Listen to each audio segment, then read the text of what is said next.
안녕하세요. 지능기전공학부 스마트기기공학과 18학번 함우빈입니다. 이번 과제의 주제인 티처블 머신을 이용한 나만의 분류기 만들기 발표를 시작하겠습니다. 이번 발표의 순서는 다음과 같습니다.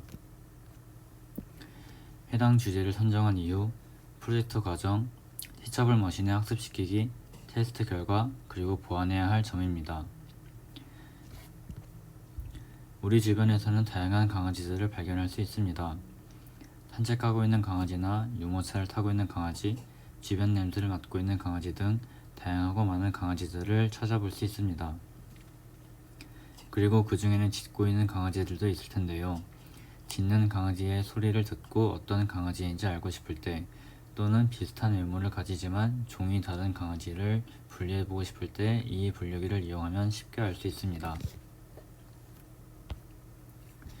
이 프로젝트를 만들기 위해서 다음과 같은 과정을 거쳤습니다. 우선 프로젝트를 진행하기 위해서 필요한 데이터들을 수집하였습니다. 그리고 수집한 데이터를 티처블 머신의 클래스별로 나누어서 학습시켰습니다. 마지막으로는 테스트를 해보는 것으로 프로젝트를 마무리하였습니다. 티처블 머신에서는 총 3가지 종류의 프로젝트를 만들 수 있습니다. 이미지 프로젝트, 오디오 프로젝트, 포즈 프로젝트 등이 있습니다. 그 중에서 저는 오디오 프로젝트를 이용하여 이번 과제를 진행하였습니다. 티처블 머신에 데이터를 입력하는 데에는 직접 소리를 마이크를 통해 입력하기, 그리고 파일을 업로드하여 데이터를 입력하기 등 총 2가지 방법이 있습니다. 그 중에서 저는 필요한 데이터를 유튜브를 통해 휴대폰을 녹음하고 컴퓨터 마이크를 통해 데이터를 입력하는 방법을 이용하였습니다. 휴대폰을 이용하여 입력한 데이터들을 강아지의 종별로 묶어서 클래스를 만들었고, 학습하기 버튼을 통해 티처블 머신에 강아지들의 소리를 학습시켰습니다. 마지막으로 학습이 완료된 모습을 보시면 사전에 입력한 조용한 배경소음도 같이 학습시켰기 때문에 현재 들리는 소리가 배경소음이라는 것을 알 수 있습니다.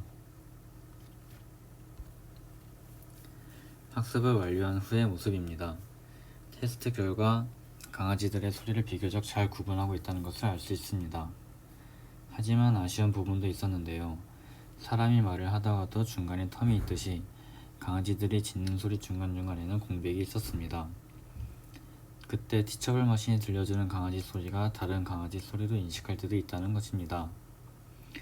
그리고 같은 소리를 컴퓨터에 들려줘도 인식을 제대로 하지 못하는 경우도 가끔 있었습니다. 제가 만든 프로젝트에는 총 15종류의 강아지 소리가 있습니다. 하지만 세상에는 15종류의 강아지뿐만 아니라 수많은 종류의 강아지가 있으므로 제가 학습시켜 놓은 강아지 짖는 소리 외에 다른 강아지 소리를 들려준다면 제대로 인식이 되지 않습니다. 이것은 제가 학습시킨 데이터가 15종류의 강아지일 뿐 더 많은 종류의 강아지에 대한 데이터 입력의 부족으로 오류가 생기는 것 같습니다. 또한 제가 테스트를 해보았을 때 같은 강아지라고 하더라도 다른 소리를 들려줬을 때, 예를 들어 짖는 소리 외에 으르렁거리는 소리와 같은 소리를 들려주었을 때 같은 강아지로 인식을 못하고 다른 강아지로 인식하는 경우가 있었습니다.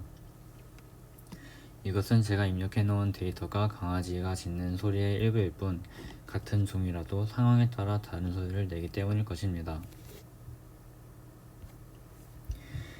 이번 과제는 저에게 인공지능에게 있어서 데이터가 얼마나 중요하고 관련 데이터가 많을수록 정확도가 높아진다는 것을 알 수 있게 해주었습니다. 감사합니다.